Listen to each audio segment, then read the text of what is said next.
Bueno, muy buenas. Vamos a hablar en este programa de dos cuestiones, básicamente. La primera, el tema de Isabel Carrasco, del asesinato de Isabel Carrasco, en dos vertientes. Uno, en si de veras nos tenemos que creer que esto ya está esclarecido, en si de veras está ya todo puesto encima de la mesa, como ha dicho el ministro de Interior, Jorge Fernández. La segunda, ¿en qué opinión o de qué manera lo vamos a tratar? Pues obviamente sobre el tema de la explosión que ha habido de un montón de gente lanzando barbaridades en la red, lanzando insultos, determinados políticos también calentando y justificando este tipo de actos, diciendo que, bueno, que es que hay que tener en cuenta esto de la violencia estructural y toda esta historia. Y luego, por supuesto, hablaremos, cómo no, del tema del debate, yo no sé llamarle debate o no debate, porque había más temas fuera que dentro de la mesa. De corrupción, no se habló. De bajada de impuestos, no se habló. De unidad de España y del papel de la Unión Europea en esto, no se habló, etcétera, etcétera, etcétera. Vamos a hablar de todo eso y de las últimas declaraciones de Miguel Arias Cañete, en las que ha justificado que dice, yo es que no le quise pasar por encima, no fuese a ser que yo pareciese un machista. Bueno, déjenme que les presente la mesa y empezamos. Luis Herrero. Bien hallado, don Carlos. Muy buenas. Lucía Méndez, ¿cómo estás? Buenos días, Carlos. Federico Jiménez Los Santos, bienvenido. Bien hallado. Y Pedro Cuartango, muy buenas. ¿Qué tal, Carlos? Bueno, vamos a ver las reacciones políticas y esas explicaciones. Vamos a ver dos cortes de qué es lo que ocurría con el tema de Isabel Carrasco. La matan a tiros, la matan a plena luz del día, 5 de la tarde, en medio de León, y las reacciones políticas que aparecían Cayo Lara y Jorge Fernández son estas. Es que los problemas en la sociedad hay que resolverlos siempre por la vía pacífica, por la vía del diálogo, por la vía de la negociación y por la vía, en definitiva, de defender los valores de una sociedad democrática y no desde otro punto de vista. Y esperemos que no se alimenten desde las redes tampoco posiciones que desde luego pueden alimentar actos de violencia. Yo desde luego eso lo repruebo en cualquier parte y en cualquier momento, porque por la vía de la violencia jamás se resuelven los problemas de una sociedad, a pesar de que esta sociedad está recibiendo muchísima violencia por las políticas institucionales, que también es una violencia que hay que tener en cuenta y que tenemos que combatir. La ley, con lo que se ha publicado, sin entrar en esos detalles, ¿se puede dar el caso por esclarecido o no? Bueno, yo creo que básicamente, y entiéndame, estoy hablando en términos políticos, básicamente el caso está bastante esclarecido. Bueno, Federico, ¿está bastante esclarecido, medio esclarecido, nada esclarecido? Bueno, yo le he dedicado la columna de hoy y la de anteayer en el diario El Mundo a este caso. A mí me parece una vergüenza el comportamiento del Ministerio del Interior en esta historia. También de la casta política. Hemos visto a Cayo Lara diciendo que como hay mucha violencia, hombre, no vamos a provocar la violencia, que está mal, pero es que hay tanta violencia. Pero ¿sabía el señor Lara por qué fue asesinada esta mujer? No, no lo sabía. Eso fue el primer día, de hecho. No lo sabía, es que están en esa cosa cainita, estúpida, siniestra y ridícula. Pero yo, sinceramente, de Cayo Lara no espero grandes cosas para el futuro de España. De Fernández Díaz tampoco, pero es ministro del Interior. Y el Ministerio del Interior, desde el principio, ha filtrado noticias deliberadamente falsas sobre la razón del asesinato de la presidenta de la Diputación de León y líder del PP en León. Nos han contado desde el principio, con filtraciones desde el gobierno, a través de sus infinitas terminales, que esto era un asesinato en represalia por un despido que se había producido primero la víspera y después 2 días antes. Después que era porque había tenido una multa pendiente, un pago de 12.000, luego 60.000 euros tremendos, etc. Todo esto es falso. La policía desde el principio dijo que esto era un crimen con una venganza personal. Una venganza personal nunca es económica. Eso es otra cosa. Bien, pero es que ayer, por primera vez, 3 días después del asesinato, es lo que comento en la columna de hoy del Mundo, por primera vez la Diputación de León le da la tecla y cuenta la relación laboral que ha tenido una de las asesinas, la hija. Solo nos cuentan la relación laboral, aunque de ahí caben deducir bastantes más puntos de relación con la asesinada. Pero lo que nos cuentan es que ha estado cobrando 33.000 euros por un puesto que prácticamente le crearon, que ha cobrado durante 5 años y que por fin, en un momento, no sabemos si porque hay una ruptura con la presidenta, con la asesinada, o por razones porque la oposición lo pide y tal, se convocan unas oposiciones, las gana un tío de Valladolid, que es el único que aprueba, porque siendo de cultura general, esta señora se queda en un 2,5 o un 2,7, y el otro gana un 5,9, tampoco. No sé lo que vería en León, que lo vio, tomó posesión, se volvió a Valladolid y pidió la excedencia. Bien. Hoy seguimos leyendo, por ejemplo, en El Mundo, que además hubo amenazas, que esta señora quería saber las preguntas, etc. Esta mujer, por lo tanto, no tenía ningún problema económico con la Diputación de León, salvo haber dejado de cobrar un sueldo que evidentemente era un cargo que no merecía ocupar, porque en cuanto se sacó a oposición no tenía categoría para ocuparlo. Segundo, lo que tenía que devolverle eran, primero 12, que se habían quedado en 6.000 euros, que podían quedarse en nada porque quedaba una vista pendiente. No había dinero que resarcir. Tercer lugar, desde el principio, este gobierno, concretamente el jefe de la policía, el señor Cosidó, nos dice, lo que sí está claro es que el policía, que era el padre y el marido de las asesinas, inspector jefe de Astorga, no ha tenido nada que ver. Y la pistola no es del jefe de la policía. Vamos a ver, no había aparecido la pistola. No ha investigado nadie al policía. Pero ¿cómo no va a tener que ver un policía que es el padre y el marido de las asesinas? Pero ¿cómo no va a tener que ver? Y como si un policía solo tuviera una pistola, la reglamentaria. Digo que venía de Vitoria, que había estado en Gijón. Por cierto, Gijón, que desde el 11M sabemos que no es un paradigma de limpieza ni de buenas costumbres policiales. Pero es que todo lo que vamos sabiendo es que todo lo que han contado es mentira. Este es un crimen pasional, este es un crimen de venganza personal, este es un crimen en el que no hay motivo económico, esto es un crimen de sexo y violencia, de rencor profundo. Y se empeña el Ministerio del Interior durante 3 días, ayer ya cambió con esta nota de la Diputación, en darnos una pista absurda que después en el juicio saltará inevitablemente. ¿Qué relación tenía el policía con la asesinada? ¿Qué relación tenía la joven asesina y la mayor asesina con la asesinada? ¿Por qué la que confiesa el crimen dice, han destruido mi familia, la maté porque ha destruido mi familia? Por lo económico no había sido. ¿En qué está? ¿Cuál era la razón esa personal? Pero sobre todo, ya está muerta, ya está enterrada. Ya no es faltar al respeto. El respeto a los muertos es investigar por qué han muerto y contarlo. Porque, oye, estaba en un cargo público. Era una empleada pública. Estas estaban empleadas en lo público. Tenemos derecho a saber qué pasa en León. Lucía, Luis, Pedro. Yo no tengo ni idea de si hay móviles pasionales o no los hay. Lo que sí tengo claro es que este es un crimen dentro del Partido Popular, claramente. Yo no sé si es una cuestión personal solo, obedece también a otro tipo de cosas dentro de la política y de los partidos. Las dos personas, las dos presuntas asesinas, eran militantes del Partido Popular, una de ellas había sido candidata a concejal del Partido Popular y además, según parece, habían tenido una vida activa dentro del partido, por supuesto, al lado o cerca de la persona que han asesinado. Es decir, que ahí sí que cabe decir que es un asesinato de la familia, digamos, dentro de la familia del Partido Popular. Hombre, por razones ideológicas no creo que supongas que ha sido. No, estoy hablando de lo que hay en los sitios pequeños.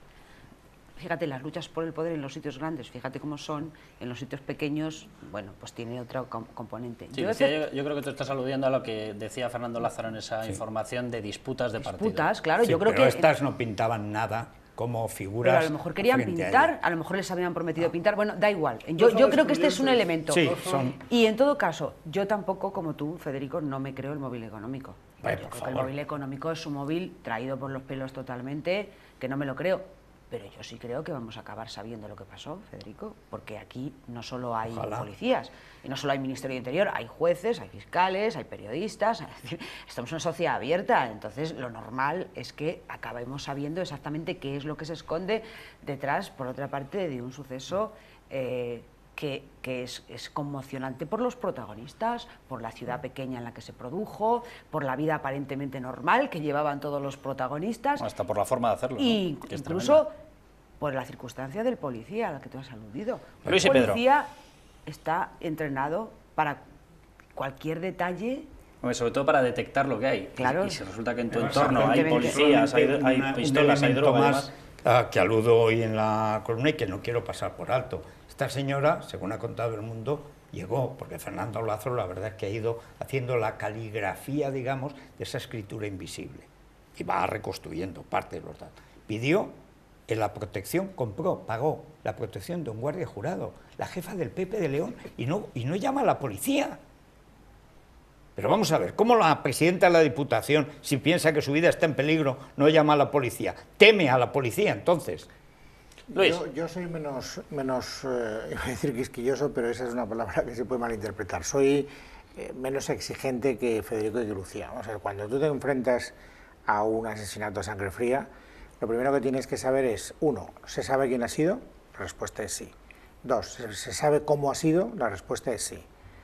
3, ¿se sabe con qué arma ha sido? La respuesta es sí. 4, ¿se sabe cuál ha sido, en genérico, el motivo? La respuesta es sí, se sabe. La venganza. Sí, la venganza, la inquina personal, sí, como ya he no, declarado. eso no es. No, El perdona, móvil, ¿por digo qué? el rótulo, no, ¿Pero no. por qué? Bueno, vamos a ver.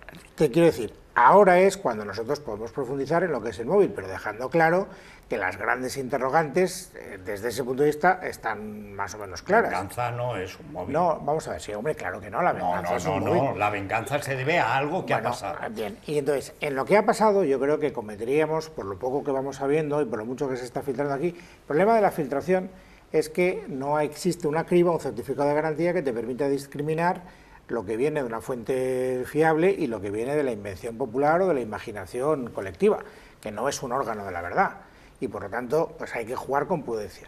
Todos los aquí presentes, me da la sensación, tenemos la idea de que el móvil económico no fue el fundamental, pero desde luego tuvo un peso, no sé si un 5%, un 10%, un 15%, un 20%, un 30%, no lo sé, pero evidentemente era un factor más en todo ese cúmulo de agravios acumulados que se habían producido en la relación bilateral entre Isabel Carrasco y la familia de las asesinas.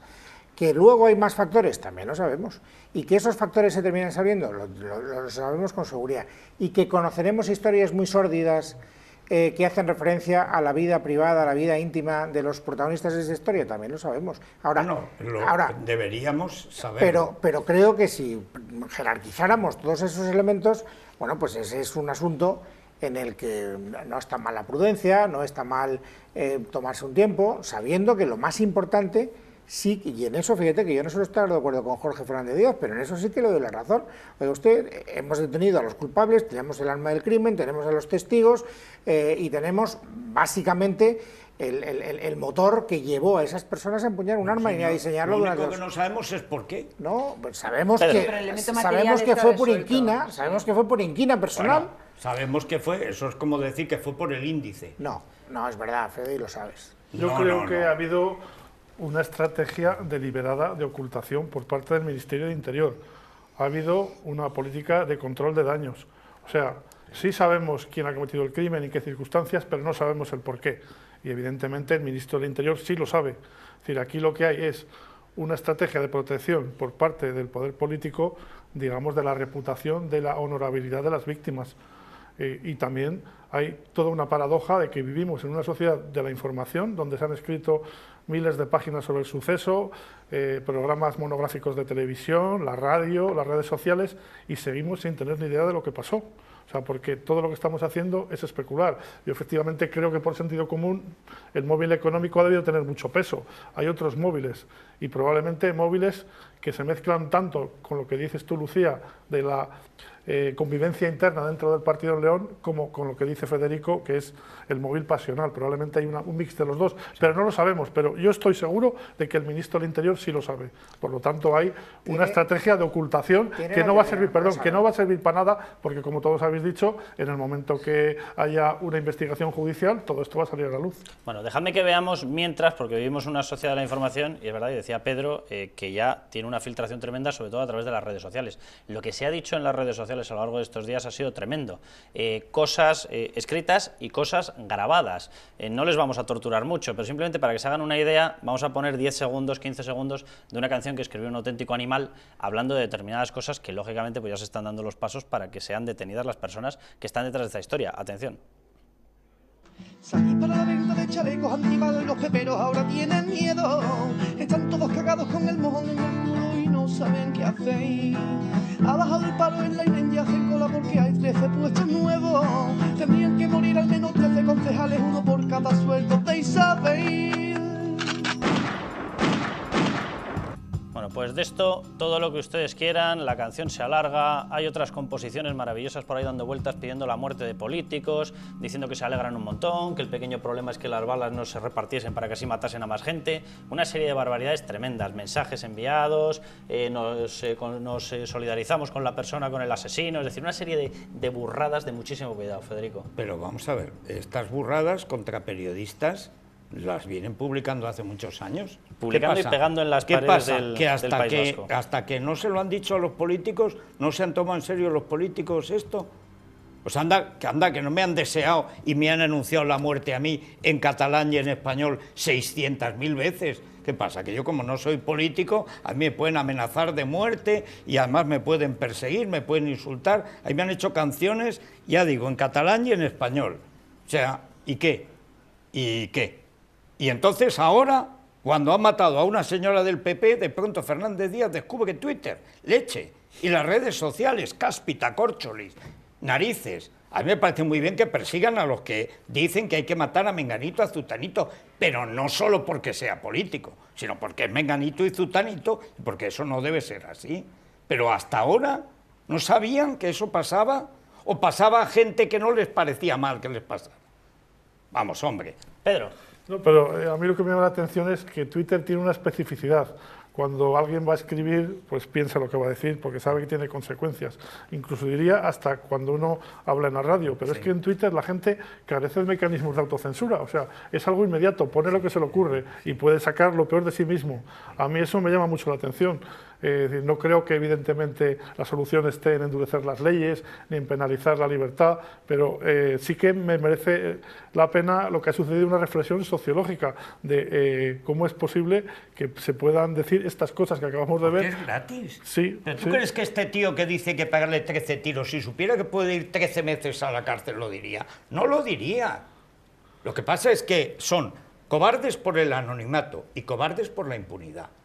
Pero claro, la impunidad, ¿quién la ha garantizado? El régimen legal que venimos padeciendo, porque venimos padeciendo la gente que es famosa por otras razones y que no se dedica a la política. Pero yo voy más allá, Federico. Usted demuestra también que hay, o sea, yo voy un poco más allá en el sentido de que de una reflexión sobre los valores de la sociedad y de lo que la gente dice ahí. O sea, ¿cómo es posible que se puedan decir esas cosas? ¿Cómo es posible que se pueda decir en público que uno se alegra de la muerte de otra persona? Que se pueda denigrar la reputación, etcétera. Se ha dicho, hay una cosa que es verdad, mira, yo recuerdo a mí, aquí en el grupo, me dijo la asesoría jurídica que pusiéramos una denuncia por un tío que estaba colgando carteles míos, pegándome tiros, salía sangre y no sé qué, no sé cuántos. Lo pusimos. De esto hace, yo creo que en estos momentos, pues no me acuerdo ya si 2 o 3 años. Es decir, el tema este de la barbarie, y seguro que yo soy totalmente novato en esta historia. Yo no he puesto ni una denuncia. Lo de las redes sociales. A mí me han dicho de todo. Y llama la atención que de pronto se descubra por todo el mundo y dices, oye, pero si esto ha sido el patio de recreo de todos los bestias desde el inicio de esta historia. No, desde el inicio tampoco, ha ido empeorando. En los últimos años ha ido a peor. Yo saqué un libro, lo sacó precisamente Imelda, de chats en libertad digital. Todavía se podían hacer chats vigilados solo por una persona, porque solamente entraba alguno y podías mantener una conversación. Ahora tiene que estar escoltado el que lo hace y con mucho cuidado, como se hace en el mundo o en otros sitios, en otros medios. Pero eso ha cambiado y ha ido a peor, porque efectivamente las formas nuevas en Facebook, en Twitter y tal, facilitan mucho un anonimato, digamos, moral. Y además es que hay un vacío legal absoluto. No hay un vacío legal. Bueno, o falta de costumbre de eso llenar. Sí, hay inacción. Claro, es decir, en el salvaje oeste había leyes, lo que no había es gente que se preocupara porque se cumplieran, y por lo tanto la gente sabía que podía hacer lo que le diera la gana, podía saltarse impunemente la ley porque no le iba a pasar nada, de hecho, y fue gracias a los sheriffs y a los jueces heroicos que fueron allí y empezaron a hacer que se respetara la ley, lo que llevó la civilización y el orden, dentro de un orden, al oeste. Y pasa lo mismo porque es el salvaje oeste, el mundo de las redes sociales. ¿Verdad? Entonces, bastaría, vamos, no sé si bastaría, pero un buen comienzo sería que con este caso, dado que este caso es el que, si quieres, ha activado mecanismos que efectivamente hasta ahora no se han activado de manera injusta, porque como dice Federico, aquí objetos de campañas parecidas o equivalentes hay un montón. Vamos, a vosotros yo recuerdo insultos. Sí, yo no sé desde cuándo, de verdad. Bueno, pero vamos. el momento en el que aplicando... Insultos y amenazas y balas, pero mira Albert Rivera. El momento en el que aplicando la ley, aplicando el Código Penal, haya un juez que diga, hasta aquí hemos llegado y usted va a pagar por eso, y la gente diga, ostras, es que esto ya no es gratis, pero claro. A partir de ese instante. ¿Cuál es el problema? El problema es que, una vez más, y ahí Jorge Fernández vuelve a demostrar que habla de lo que no sabe, para dar la sensación de que se actúa, hace unas declaraciones que quedan muy bien en los telediarios diciendo, le he pedido a la policía que inicie diligencias. Sí. La policía no tiene que iniciar nada, entre otras cosas porque esos delitos, por propia definición legal, no son perseguibles de oficio. Tiene que ser promovido por la persona que ha sido zaherida, calumniada, injuriada, insultada o el supuesto que queramos contemplar, todos ellos, por cierto, metidos en el Código Penal. Por lo tanto, la policía poco puede hacer. Si, en este caso, si hablamos del caso de Isabel Carrasco, los hijos o los herederos de Isabel Carrasco no interponen acciones judiciales y digan, se ha vulnerado el honor, se ha insultado, se ha calumniado a una persona, yo tengo legitimidad para activar el proceso y lo activo. Y a partir de ese instante, que la maquinaria de la justicia, ya activada, diga, nos conviene mandar un mensaje al salvaje oeste diciendo, aquí las leyes se cumplen. Porque mientras no exista ese comportamiento, eso será el salvaje oeste. Lucía. Bueno, el salvaje oeste o el mundo de los bárbaros, ¿no? Como queráis. Yo creo que este es un tema de fondo. Y es un tema de fondo de la transformación que está sufriendo esta sociedad. Es decir, no estamos hablando solo de lo puntual, ¿no? Evidentemente, como dice Federico, esto lleva años siendo así. Aquí no es que se haya insultado solo a periodistas, se han masacrado a víctimas del terrorismo, como Irene Villa, Pilar Manjón y tantas otras. Es decir, que es que aquí, efectivamente, hay personas...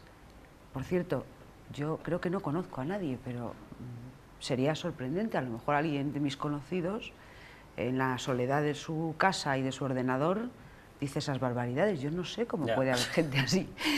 No entiendo cómo puede haber... Caín, el hombre ha matado. Ya, pero... O sea, el hombre, pero, Federico, el ser humano. Pero, o sea, pero el mostrarse ser humano públicamente... No, pero mostrarse...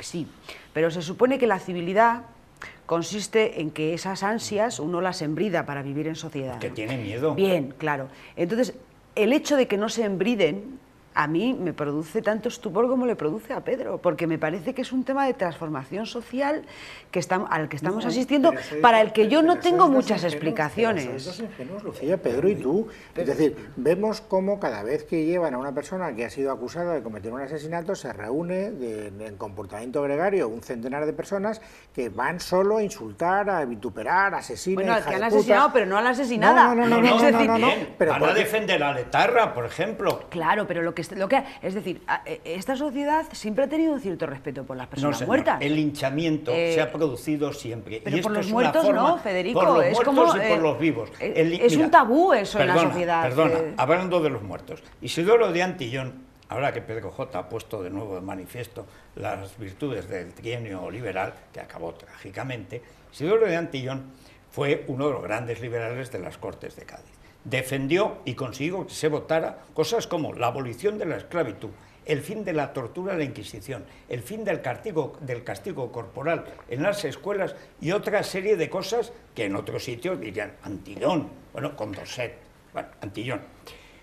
Se muere con su madre. Los carlistas lo sacaron de la tumba, donde ya yacía, mal ya no podía hacer el pobre Antillón, y aventaron sus cenizas, pasearon por la plaza del pueblo. ¿Hemos avanzado en civilidad o no, Federico? No hemos avanzado Yo nada. Creo que un poco hemos avanzado, ¿no? Perdona, no hemos avanzado nada. Ya, entonces, los linchamientos que producían contra los negros en Estados Unidos, ¿cómo eran? Hombre, ahí se han y en Estados Unidos. En eso. Perdona, y los Hutus y los Tutsis y los Balcanes, que fueron hace 15 años, Oye, que vivimos, pues lo mismo. Vivimos en un país en el que 300 asesinatos de ETA siguen sin esclarecer y le importa un soberano comino a todo el mundo. Hombre, no creo que no importe a lo todo del el mundo respeto, comino, lo del respeto en este país es yo una creo que cosa sí les muy, importa, de hecho hay teórica. personas que están ahí. Pero dejadme, que te voy a dar la palabra a ti, Lucía, para que te explayes, No. a gusto. Dejadme que veamos en lo que ha terminado el debate. Bueno, debate previo a las elecciones europeas.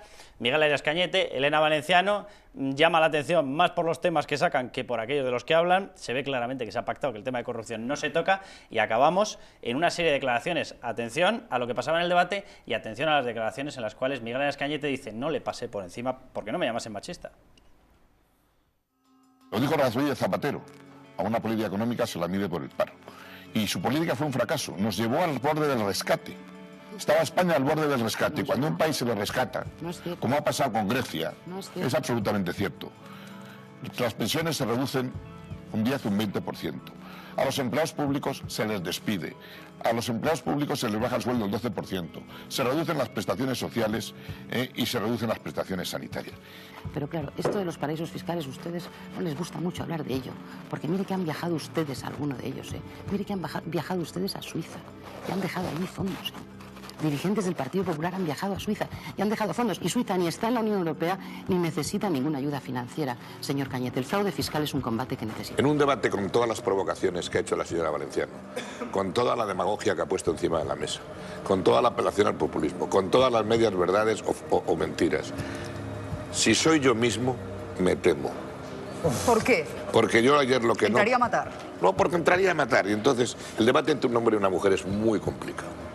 Porque si haces un abuso de superioridad intelectual o lo que sea, parece que eres un machista que está acorralando a una mujer indefensa. A mí lo que me parece machista es que usted de antemano ya me hable de un ejercicio de es que es mucho más superioridad complicado. intelectual. A mí ¿Lo da por hecho? No, un debate... No, es que si en tu intervención aparece que pudiera ser superior, se puede considerar machista. Un debate con el señor Rubalcaba podemos dar toda la leña recíproca y decirnos todas las barbaridades.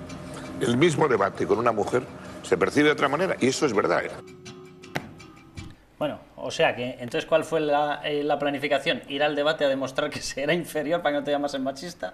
¿O cuál era la estrategia? Sí, porque yo estoy aquí rodeada de hombres, entonces, claro... Y te sientes inferior, claramente, en ¿no? Absoluto, en absoluto. Chicos, podéis decir lo que queráis, que yo no os llamaré machistas en ningún caso. Podéis desplegar toda vuestra capacidad intelectual. Nos estábamos dejando, no sé si lo has notado. Vale. Bueno, yo creo que el episodio del debate de Miguel Arias Cañete con Elena Valenciano, primero es un episodio inesperado, ¿no?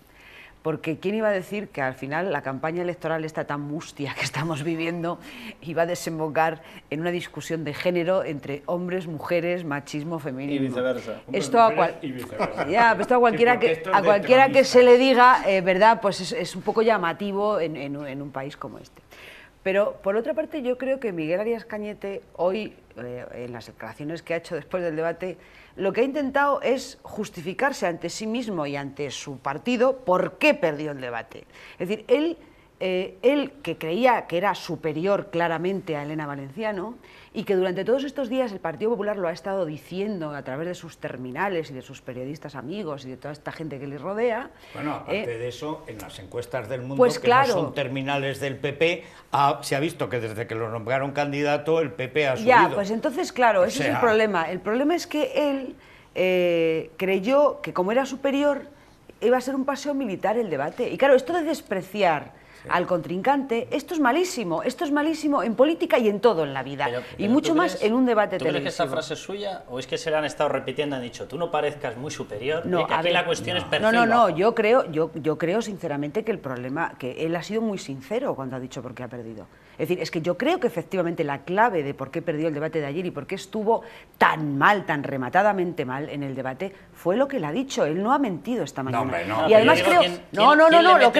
Lo creo totalmente. Y también creo que en este entrenamiento que ha tenido un entrenamiento muy importante, él corría un serio peligro. Él tiene razón que corría un serio peligro, porque en sus mítines tiene un punto efectivamente de machismo y arrogancia, que eso en televisión, si él se hubiera mostrado efectivamente como se ha mostrado esta mañana, hubiera quedado muy mal, porque es verdad, es que la televisión tiene sus normas. Sí, yo creo que hubiese sido mucho mejor. Lo creo. Yo creo que es peor tratar mal a una mujer en televisión que a un hombre, lo creo, de verdad. Sinceramente lo creo. Sí, aparecer como superior. Porque Eso te no da es un punto tratar de mal. desprecio hacia la Pero otra vamos a persona. ver, tú Es es decir, que, pero vamos a ver, Lucía, tú es que consideras natural que una señora, por ser de izquierdas y por ser del PSOE, se considere moralmente superior a alguien, hombre, mujer No, o si lo que quien se sea, consideraba de superior era derechas. Cañete, que No, perdóname, perdón, es que Federico, tú ella iba de Sí, aspirante. sí, sí. No, ya. Ella iba de inferior. No, ya, pero es que no solamente existe la superioridad y la inferioridad en materia de género, es que la izquierda siempre se considera superior. Es que Elena Valenciano... Pero Federico, que no era este el caso. Déjame terminar. Que no era, que ella iba de inferior. Federico, Que no iba de inferior. Sí. Mira, nadie de izquierdas va nunca de inferior ante alguien de derecha. Hombre, puede ser más perdona, corta que eso las sería mangas de un antes, chaleco. ahora es Perdona, distinto. antes, ahora y desde No, luego ahora para es bastante distinto. Ahora tiempo. hay una Mira, masa vamos a ver, crítica. En todos los debates, en todos los mítines que han dado, siempre ha quedado mejor Arias Cañete que Elena Valenciano. Intelectualmente Arias Cañete es mejor que Elena Valenciano. Hablando sin papeles es mejor Arias Cañete que Elena Valenciano. No es que sea Churchill. Nadie lo diría. Elena, perdona, tú lo hubieras dicho y seguro que lo has escrito antes del debate de ayer. Elena Valenciano es de un nivel de segunda Es que no es verdad. B, de segunda B. Es que eso no es Venga, de segunda A. Pero, ¿Cuál? pero desde luego inferior Que no. a Arias Cañete. No. Ayer sale Arias Cañete. Nadie inferior con ni superior el... es Cañete. Sí. Yo creo sí. que no, yo creo Ah, que todos somos iguales. Bien, esa ese concesión sentido, sí. al socialismo No, científico, socialismo no. bien, me parece un gesto romántico, pero falso. O sea, yo soy más pequeño que Felipe Reyes. Todos somos iguales, pero él es más alto. Y eso es así. Incluso soy un poco más bajo que Piqué y eso me fastidia. Pero bueno, pero quiero decir que la superioridad e inferioridad en un debate televisivo, en la historia del PP, desde hace 15 años, se ha movido siempre con un factor que es como un cromosoma, no loco, sino amaestrado, que es el factor del control, autocontrol, no parezca que, el factor Arriola. Que decimos Arriola y que responde al complejo de la derecha ante la izquierda.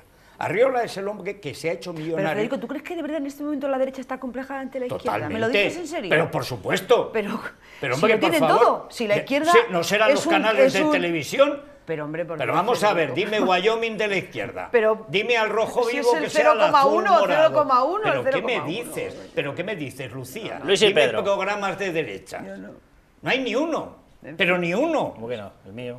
Bueno, este Yo señor... creo que el control que tiene el PP ahora mismo es El muy control grande, de sobre nada, todo, sobre pero todo. si manda Cebrián. Los jueces, la sociedad... que- Pero si manda Cebrián. Bueno, porque A ver, que Cebrián si no, ahora no vamos está- a cerrar este ping-pong. Luis y Pedro. Yo creo que la televisión es un invento que es equiparable al espejo que llevaron los conquistadores cuando llegaron a América. Los indios salían horrorizados cuando vieron el espejo porque consideraban que robaba el alma, y la televisión roba el alma de los seres humanos. Esa es una cosa que yo he experimentado y que además he visto cómo se reproducía una y otra vez.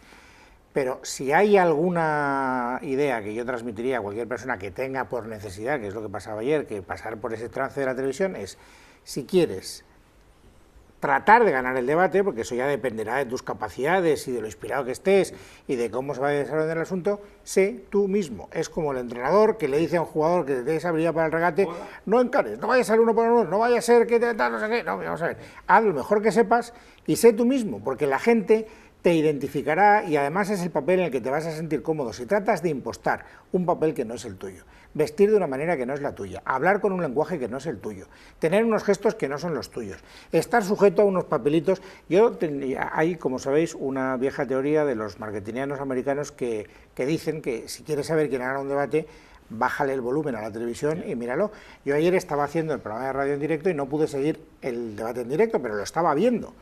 Y entonces cuando vi que se parapetaba Miguel Arias en tono profesional en esos papeles, con esos gráficos, que cuando hablaba bajaba la vista, como si tuviera que mirar su cuaderno para no salirse de un guión que le hubieran marcado, como si él no tuviera capacidad para repentizar las 3 o 4 ideas que tiene que manejar, etcétera, dije, ¿quién coño, con perdón, le ha dicho a este tipo cómo se tiene que comportar? Es decir, ¿por qué? O sea, es una maquinaria perversa al servicio de una derrota segura. Deja, pues no, pero bien, pues Arriola, pues como siempre. pues siempre, pues Sí, eso le estamos viendo la imagen y hasta le si quitaron es que las da gafas. pena, pero es si es que que ni da siquiera era pena. él. Le quitaron Pero, las gafas. fíjate, Es que ni era él. fíjate cómo baja, mira cómo baja permanentemente la mirada, eso es lo que sí, pero sí, ¿por sí, qué? sí. O sea, pero ¿qué sentido tiene? Estoy totalmente de acuerdo con Luis, creo que no se puede decir mejor. Un debate en televisión no es como un combate de boxeo, que gana el que pega más fuerte. En un debate en televisión no se trata de la consistencia de los argumentos intelectuales, lo que se trata es de una química indefinible, que nadie podemos definir. Y hay personas que dan bien y parecen convincentes, como ayer Elena Valenciano, que yo la vi muy bien, y en cambio Arias Cañete estuvo muy torpe, muy a la defensiva, daba la sensación de que estaba leyendo continuamente, y realmente pues eso no tiene nada que ver ni con la valía intelectual ni la capacidad política de uno u otro, yo creo, pero lo cierto es que no hay duda de que ayer Elena Valenciano lo hizo muchísimo mejor que Arias Cañete. Déjame muy rápido, que ya acabamos. Una argumentación, digamos, patológica, pero que como todas las patologías, seguro que Arriola al final la cobra. O sea, la gran preocupación del PP es que no se le derrumbara a Rubalcaba. Es decir, no barrer en estas elecciones a Rubalcaba. Oye, la mejor manera de no barrer es perder un debate ante Elena Valenciano y empatar.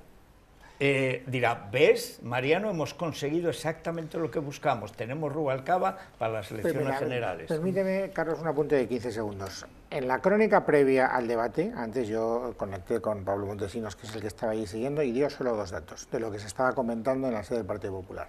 Dato número 1, el último tracking daba una ventaja del Partido Popular sobre el PSOE de 4 o 5 puntos. Punto número 2, Arriola había dicho a todos los que le habían querido escuchar que ese debate, en el mejor de los casos, iba a mover un 1% el voto de los que todavía no sabían lo que iba a pasar. Es decir, que iba a tener un impacto absolutamente imprevisto. Bueno, pues antes de que se produjera el debate, combinando esos dos factores, era evidente que el viejo y, por otra parte, reiterado consejo de Arriola se iba a hacer carne mortal una vez más.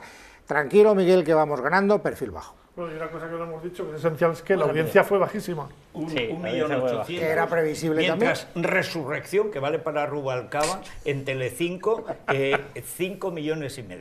Bueno, pues eso, ala, que para no barrer se cargaron la escoba. Bueno, nos vemos el viernes que viene a la misma hora como siempre, 19:30, 20 horas, ustedes le dan y ahí estamos, en las 2 páginas web, en la del Mundo y en Libertad Digital y Radio. Hasta entonces, a levantar España.